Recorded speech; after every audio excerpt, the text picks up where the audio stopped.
Okay, Matt, thank you so much for being here and being a guest on our podcast. Yeah, Jesse, it's great to be here. I appreciate you having me on. Yeah, we're excited to have you on, and I'm excited to dive into it. So let's start off. Give the audience an idea what got you into recruiting, what sparked that interest there. Yeah, Jesse, that's one of my favorite questions because everyone, to my experience so far, has a different answer, right? And I don't think that recruitment is something that, you're a young kid and you're like, I want to be an astronaut, I want to be a doctor, I want to be a recruiter. Like people usually don't say that, right? Yeah. So I love this question because everyone usually has a different path. But basically, just to give you a little bit of background, Jesse, I'm a Denver native, and I went to the University of Denver and went through their business school, wanted to likely find myself in a role that was in some sort of a sales kind of position. But I was also super passionate about helping people. And so basically, I had graduated from DU a little early, and I had an offer lined up prior to my early graduation with a company that was going to be in a sales capacity, right? And I wasn't super excited about it off bat. I was a marketing major. So, what did kind of pique my interest in that particular role was the fact that, it paid super well for a fresh out of school marketing grad. It had fantastic perks and benefits and was just objectively a super competitive offer. But Mhm. when I got to thinking about it, I really had to kind of look myself in the mirror and be like, okay, is this like a product or a company that I really resonate with? Because I think at the end of the day, people who are passionate about what they do tend to find the most success. And I didn't really find myself aligning with some of those things there. So essentially, I had accepted that offer prior to me graduating early. I ended up rescinding my acceptance again, just because of some of the things that I just mentioned, and was out of a job. So basically, I started getting contacted mostly on LinkedIn by different agency recruitment shops, kind of asking me to explore some opportunities with them internally. And I kind of got my wheels turning a little bit. I was like, okay, well, this could be interesting because it's sort of sales. At its core, I think it is a profession that helps people, whether it's a business that needs extra staff on hand, or whether it's somebody who's looking to make that next step in their career. I think it kind of goes both ways. So in my mind, I kind of rationalize it as, okay, there's a sales element to it, but then there's also that, aspect of helping people. So kind of, Mhm. got me thinking about it a little bit more. I probably interviewed with maybe a half dozen recruitment shops or something like that. And I ended up starting my career with one of the larger recruiting firms in the nation doing direct hire finance and accounting placements. And I worked also on a handful of like HR, supply chain logistics, TA, administrative type searches here and there. But yeah, I mean, really, it was just something that kind of fell into my lap after rescinding a job offer and then kind of put two and two together and was like, hey, might as well try this out. And at the end of the day, since it was a pretty large and reputable company that I started with, I figured, if recruitment isn't going to be my end all be all, at least, I will have started my career with a company that most people are familiar with and, would ideally lend the opportunity to more smoothly transition out of the space if that's something that I wanted to do. But obviously, fast forward several years later, and here I am still in that space. So it kind of just Right. happened. Was not Yeah. what I had planned on, but so far so good, I'd say. Yeah. I love seeing it when things just fall into place. You know, Yeah. it's really, I mean, I'm kind of that viewpoint of, if it's meant to be, it's meant to be, and it's going to work out the best way. But I like how you had that idea of, okay, where do I want to be? What do I want to be doing? My dad Yeah, always told me, if you're going to sell something you believe in, right? Because at the exactly. end of the day, that's what matters, right? Or it's going to be hard to Absolutely. sell something if you don't believe in it. So I like that. And I'm curious, just for listeners to understand as well, who's your typical client and your typical candidate? Yeah, great question. So let me start by maybe breaking down a little bit about, who I work for, what I do, that kind of thing. So I work essentially for a company called Roth Staffing. So the Roth Staffing companies started back in the early 90s in Southern California. Since then, we've grown to be one of the largest privately held staffing firms in the nation. We have a presence in over 100 some markets kind of thing. But basically, we, just like a lot of other larger shops out there, have different business units or verticals that we recruit in within the organization. So again, at the very top, there's Roth Staffing, and then, there's the different lines of business. So essentially, we have Legend Technology, which handles a lot of our technology IT type recruiting. Then we also have another offshoot called Adams and Martin Group, which kind of handles our legal staffing services. Then we also have Ultimate Staffing, which handles your, HR, administrative, customer support, marketing, manufacturing, production. And then where I come into the equation is with Legend Finance and Accounting. So basically, with Legend Finance and Accounting and all of our other lines of business, we support hiring efforts from a contract to hire, and direct hire standpoint. So, Mhm. basically your one-stop shop for a lot of the typical needs that you tend to see out there. Mhm. So, as far as what our typical client looks like, it can be anything from, say, a 12-person shop that maybe does a little over a couple million or a million in revenue kind of thing. But I also have more enterprise level clients who do, well over $1 billion a year that are, say, Fortune 200 type companies. Mhm. So technically speaking, we're equipped to kind of handle it all. Mhm. If I really had to dial into our bread and butter, I would say it's more kind of that mid-size space. So I would tentatively say somewhere in the ballpark of, say 8 to 50 million in revenue is kind of where most of our clients tend to hang out. But again, it's kind of a mixed bag. As Yeah. far as the types of roles that I specifically recruit for within that F&A function, it's everything from your accounting clerks up to your seasoned chief accounting officers, CFOs, financial managers, and directors, and everything in between. And I've kind of always been in this finance and accounting space since I graduated. Worked for a Mhm. couple shops along the way, so it's been great because I get to interact with people who have all different kinds of backgrounds, and just different skill sets, different goals and aspirations. So I think that that's one of the benefits of kind of being in the space is that you kind of get to work with people from all walks of life, which I think is great just for perspective, market intel, you name it. But yeah, like I said, it's pretty much one-stop shop, contract to hire, direct hire, everything from, again, accounting clerks, entry level type folks up to, your seasoned 20, 25 year, CFOs, finance managers, all that good stuff. Yeah. Yeah, it's got to be fun. I find a lot of the recruiters I speak with enjoy placing a lot of different types of levels and positions because then it's kind of a new thing each day, right? You're working with different types of people, different candidates, different clients, Oh different yeah, viewpoints. So you're not just stuck in a every day is the same routine over and over again. Do you for agree? sure. For Yeah. sure. Okay. And one thing just to kind of add to that too is, I get similar levels of gratification across the board for those different levels too. So, take for example your CFO. Obviously, that's going to be a super important position within an organization. And so when I'm able to place a CFO, I think it feels fantastic because you know that you are making about as direct of an impact as you possibly can within that organization, putting someone in at that like sort of level. So, I Mhm. mean, that feels great because it's like, hey, I actually had a hand in where things are going.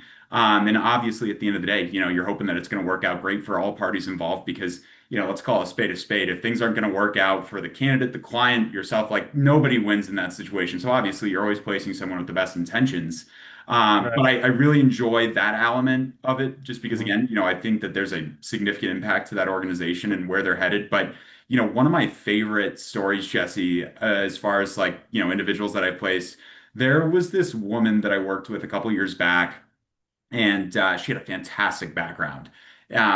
Grossly underpaid, certainly capable of a heck of a lot more than what she was doing in her current role. And I mean, she was probably making 55 grand or so. And this is a couple of years ago. So obviously, rates in the market has changed a little bit. But, historically speaking, Denver has never been the cheapest place in the world to live, especially off 55 grand, not to mention she's a single mom with two kids. And Okay. I was able to find this woman a job that gave her I want to say somewhere in the ballpark of like a 60% salary increase. And it was so cool. And I can remember the phone call to this day. She called me and she's like, Matt, like I can't thank you enough because to be super honest with you, this job that you've just found me is going to be able to put my kids through like sports camps this summer and stuff like that. And so just talking about it sounds cliche, but I get a little bit of the chills just kind of thinking about it because I genuinely believe that I kind of changed the trajectory of her family and the path that they were on. And I still keep in touch with her to this day. She's still with the same organization, still loves it. Mhm. And she still thanks me to this day. I mean, we've had countless conversations and have connected numerous times, met in person. But it just really it sits differently. So Yeah. I know that was a little bit off topic, and I kind of went down my own rabbit hole there. But I just think that it speaks to there's a home for every person out there, and there's value to be added at all levels for sure. Yeah. I know it does, right? You're always worried, does it sound cliche? Is it like a little too much, right? But I love that. I mean, it's the beauty of when you're actually able to make an impact. And then you know that Sure. at the end of the day, you're doing something that helps other people, and it's the relationships, right? I think that's why Right. a lot of people like recruiting. It's why I love doing what I do, or the relationships building. I mean, I think majority of people that like working in offices because they like the relationships with their coworkers and Absolutely. their employees, their clients. So I appreciate you sharing the story. We love having stories on here. So I want to dive into the market though, what you're seeing with some trends. So let's talk about some of the most significant shifts you're seeing right now in the finance and accounting job market. Yeah, I think I'd be remiss to say that it's a weird market out there, right? And I think it's been a weird market, in my opinion, at least within the F&A space for, gosh, years. I mean, since COVID, really. I mean, if you think about it, COVID kind of hit everyone, kind of reeled everything in, tons of layoffs. And then coming out of COVID, there was a big boom in the industry. People were making money hand over fist and just moving to new positions because they could find something better that maybe suited them a little bit better for what they were kind of looking for. So then we Mhm, saw this massive spike. And then, regardless of where you find yourself sitting across the aisle from a political standpoint, anytime there's an election, there's going to be a little bit of turbulence or, a certain level of, or a lack of clarity within a market during an election. And mhm, then, things kind of continue to play out once policies go into effect, how those are going to affect things on a micro and macro level, mhm, across varying timelines. So I tell you all that because, like, frankly, I think the market's been so wonky for the last, 4 or 5 years kind of thing. mhm, Now, thinking about things more honed in on the F&A side of things, I think that we're past the point of a seasonal shortage, if you will. mhm, So what I mean by that is accounting programs are pumping out fewer and fewer graduates in that space. A smaller share are pursuing their CPA, and firms and states alike are kind of openly rethinking that 150-hour rule. So I think that's keeping unemployment for core roles extremely low and hiring cycles competitive. So, I mean, the translation to all of that, in my opinion, is that demand is steady, but the qualified supply is really the bottleneck there. So I mhm, think that's one really important thing to kind of keep in mind. And I hate to use the big buzzword that we've been seeing a lot recently, but I think AI is really causing a significant stir in the market as well. mhm, Budgets for AI and finance are rising pretty quickly. Most CFOs, at least to my understanding and experience, expect generative AI to materially improve at least one finance workflow in the next 12 months or so. So think mhm, close acceleration. It's that FP&A commentary, the reconciliations, the variance analysis, and the cash forecasting. So the skills mhm, premium is shifting towards data literacy, in my opinion, control design around AI outputs, and just storytelling with analytics. To go a mhm, level deeper, a layer further on that use of AI, just one story that actually happened last week. I was mhm, meeting with a client who had an AP department of about five or so. mhm, And because they were able to automate things with AI effectively, they were able to eliminate four of those AP professionals and essentially, take them off their payroll and cut that cost because they could kind of automate their position. So I think that that sort of leads the question. So where is AI going to be going? How is it going to kind of be impacting things moving forward? I think AI is going to be impacting your transactional operational accounting functions the most. So like your AP, your AR. So mhm, I think that degreed accounting professionals with solid communication skills are ultimately going to have the best job security, just that certain level of extrovertedness that I know a lot of people and clients kind of look for because stereotypically, accounts are a little bit more introverted kind of thing. mhm, But, as an example, thinking about things from a bookkeeping standpoint or a consulting standpoint, your more old school business owners aren't going to want to deal with AI. They're going to want to talk to an actual human being. And to go a step beyond that, I think that larger companies and smaller companies are going to be a little bit slower to the punch and adoption of AI. Whereas I think mid-sized firms are going to have a little bit more of an edge, at least in the beginning, because the way I think of it is these mid-sized companies have the capital and the funds to really invest in this, but they're also positioned in such a way where it's much more, again, in my opinion, scalable. Mhm. Because, if you think about these massive enterprise type companies, they've got tens of thousands of employees. They're dumping tons of money into AI. For example, I know that PwC just recently poured a ton of resources into that space. But when you think about scalability, actually using it in practice, I think that there's going to be a little bit of a Goldilocks zone for folks and clients in that, more mid-sized space because, they have the capital to deploy it, but they also have the nimbleness to really pivot when there's issues rather than how things can sometimes be a little bit more clunky with larger, again, enterprise type corporations. Mhm. One other thing unrelated to AI, but going back to some of the shifts that I'm seeing out there Mhm. is just the whole hybrid and office remote thing, right? I think that that's been a huge topic of discussion coming out of COVID, going into COVID, et cetera. So coming out of the whole COVID thing, hybrid was pretty common, and I would say kind of was the majority of positions that you saw out there. But Yeah. I think recently there's been a bit of a shift to that return to office. For Mhm. some, certainly not all. That said, I think that return to office is somewhat what's the word I'm looking for? Centralized to various metro areas. Certain industries are pushing harder for that. So I think expectations are local. For example, a lot of SaaS companies out there, to my understanding, are still very remote, whereas you see other industries like construction, real estate, those industries tend to be a little bit more in office comparatively speaking. Mhm. So again, I think that there's a little bit of a variance there, but I think that remote is still so highly coveted by many out there. I've had conversations with candidates who have been remote and also want to be back in office because they're like, hey Matt, I've been remote for 5 years. Like I'm going crazy. I need an excuse to get up and take a shower in the morning kind of thing. You know what I Right. mean? Yeah. So Yeah. there's certainly some folks out there that are like, oh my gosh, get me back in the office, please. Some folks are like, oh my gosh, I'm never going back into an office kind of thing. And Mhm. as a recruiter, I think it's important to kind of like frame flexibility as a retention tool. Hybrid, typically speaking, tends to broaden the viable talent radius and in some cases shortens that time to fill.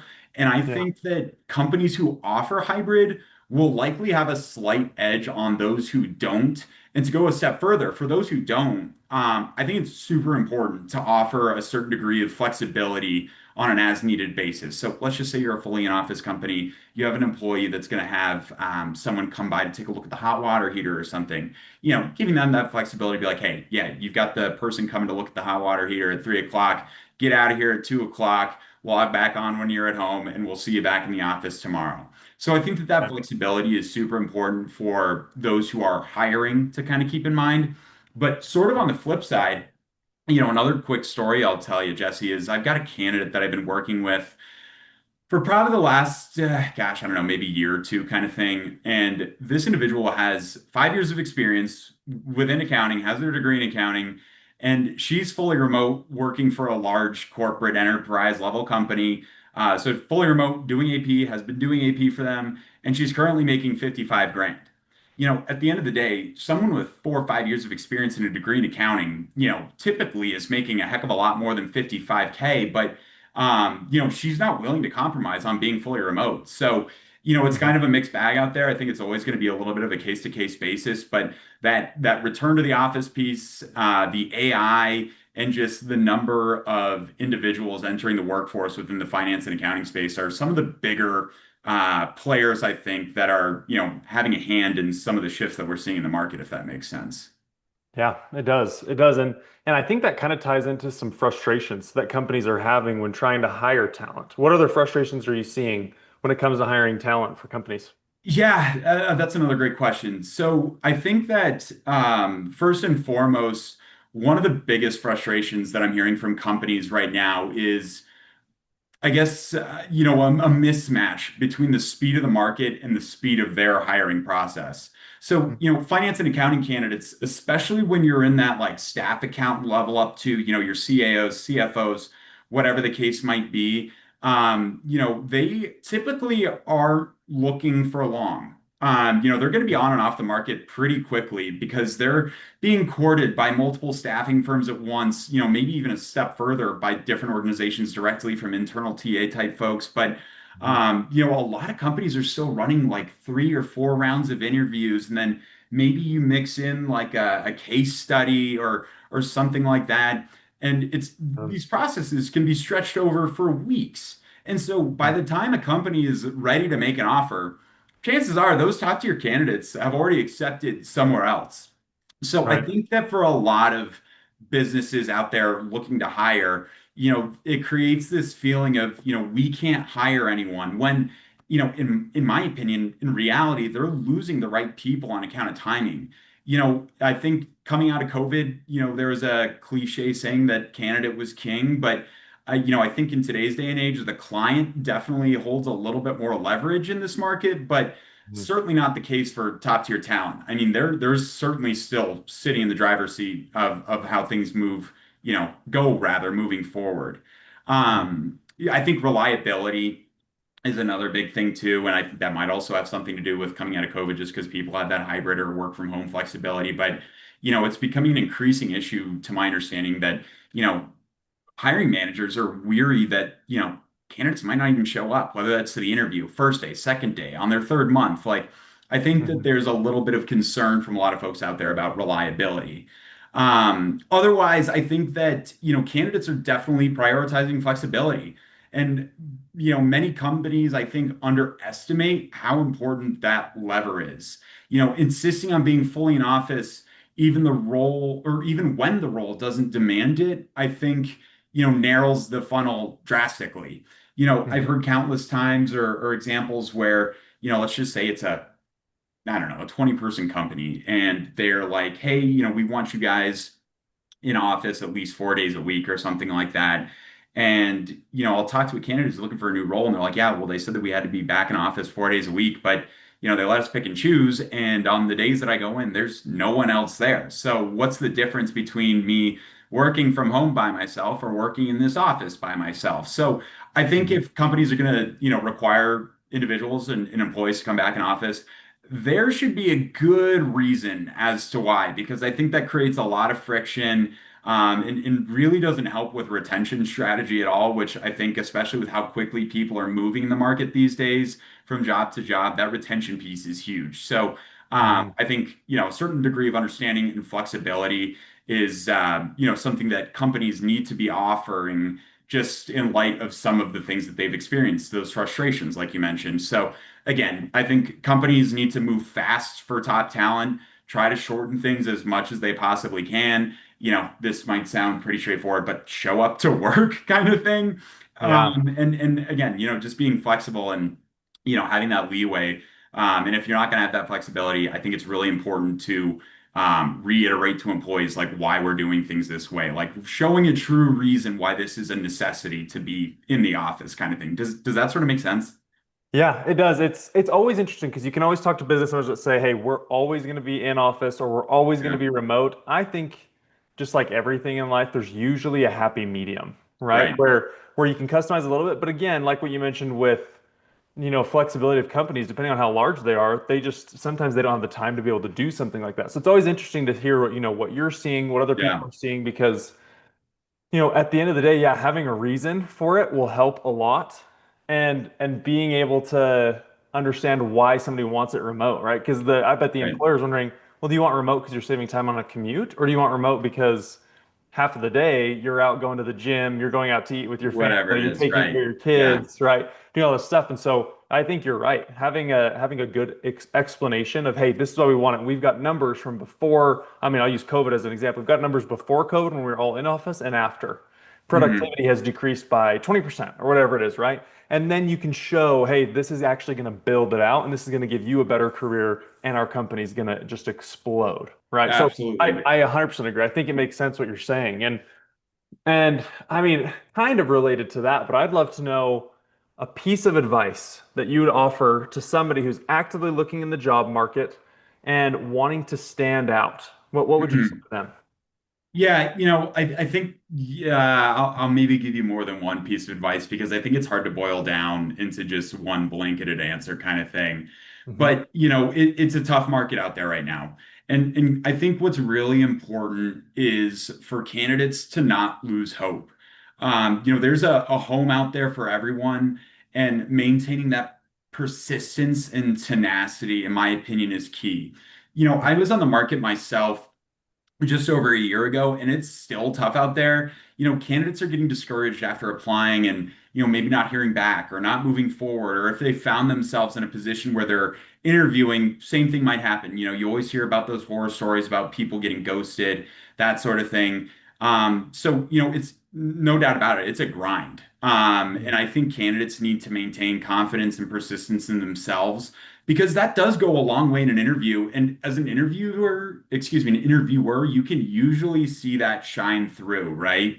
Hmm. To kind of build on that a little bit, I've seen candidates hesitate to apply for roles or even take an interview. Even if a client said, "Hey, we'd love to interview this candidate of yours," they might be hesitant to go on that interview because they don't think they'll get the job or they think that they're underqualified. And, I think that that's one instance where partnering with a recruiter can pay its dividends because that's what they're there to do is help advocate for you, help bridge those gaps, Hmm. alleviate any concerns that the candidate might have in themselves or the client might have in the candidate. So I think that partnering with a good recruiter can really help on that front. And at the end of the day, you never know unless you try, right? I mean, the name of the game in sales is you'll probably get told no 99 times, but on that 100th time, you might get a yes. And I think Hmm. that logic is very applicable and translatable when you're on the job market. So again, I think that tenacity and persistence and the ability to not lose hope is super important right now. Hmm. Um, the other thing that I would kind of touch on is resumes, right? Candidates can always do things to improve their resumes, but I would love to preface that resumes are incredibly subjective, right? So, I give what I'm about to say the same piece of advice to, my more entry level candidates all the way up to the seasoned CFOs that I work with, but always, always, always include data when and where you can to speak to your ROI or return on investment, right? And plug in as many of those buzz or keywords as possible. Because in case think it goes through like an ATS or an AI scanner, whatever the case might be, and they're looking for specific words, specific systems, ERPs, tech stacks, whatever the case might be. Hmm. You want to make sure that that's in there so that it comes up, right? And the other thing to keep in mind too is, if you're submitting your resume, if you're applying somewhere directly as a candidate, the individual who's reviewing your resume might not be a subject matter expert in the field of accounting, for example. So they might be looking for specific words that they maybe only have or functions, processes that they only have a very basic, elementary, surface level understanding of. Hmm. So it's important to kind of spell everything out, in my opinion. Don't rely on the HR generalists, and no slight to those folks out there, but they're doing a million different things. They might not know exactly what a cost accountant does for a manufacturing firm or a manufacturing company and what those, typical buzzwords are within that manufacturing space of accounting. So Right. don't rely on them to make that inference. Like lay it all out there because you never know who's going to be looking at it. It might be the CFO, it might be somebody who knows quite literally nothing about what you do. Hmm. So I think spelling all that out, including as much data as possible. And I say all of that, and somebody could talk to another recruiter and say, "Hey, all you need to do is put your name, contact info, and a smiley face on it, and that's gold." So again, it's Yeah. subjective. And So and I I think, I want to add to that because yeah, I think a big thing that you mentioned is relying on the recruiter and going through the recruiter. And I think that that's where you know, hey, who's going to be reading the resume? Who am I speaking to? right. You know what the person's like because you're sticking your neck out for the candidate and for the client, right? Mhm. And so I No, for think sure. I just want to add to that. I think that's a great great point to show, hey, this is where, maybe this time, the CFO is going to be directly to a smaller company. This guy's going to be reading it directly. Let's add some of these key points in here because this Right. is what he likes. Right. And that's the other thing too, I think, as we're kind of chatting about resumes a little bit, in my opinion, for the most part, there's not a one size fits all resume. So, I encourage candidates who maybe have a little bit more of a diverse background to really think about the role they're applying for. Think about the type of company. How can you tailor your experience to be more aligned with that? Because at the end of the day, you're not fabricating anything. Your experience is your experience. And I think that how you tell a story can drastically change outputs, right? So I Yeah. think being cognizant of who your audience is super important as well when you're drafting resumes. I mean, I have candidates that I work with that have 5 different copies of their resume that they use for 5 different kinds of positions. And I think the last point that I'd kind of make on the resume thing is, making sure that your resume is really more of a marketing document rather than just a bulleted list of job order history and responsibility. I think especially in this market where we're kind of experiencing some talent shortages, companies want to see the impact, not just the responsibilities. So I think, bearing that in mind as you're going about things is super important. And the last thing I'll kind of add on that, I think goes to, my original point or initial point on the question is candidates, please do not forget your value in the market. Play to your strengths.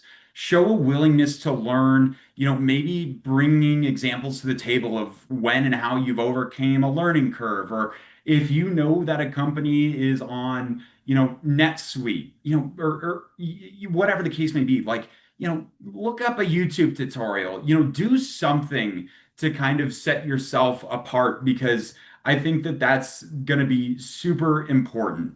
So speak to your ROI. Don't sell yourself short. Remember the value that you bring, and really try to lean into that when you're going out on these interviews.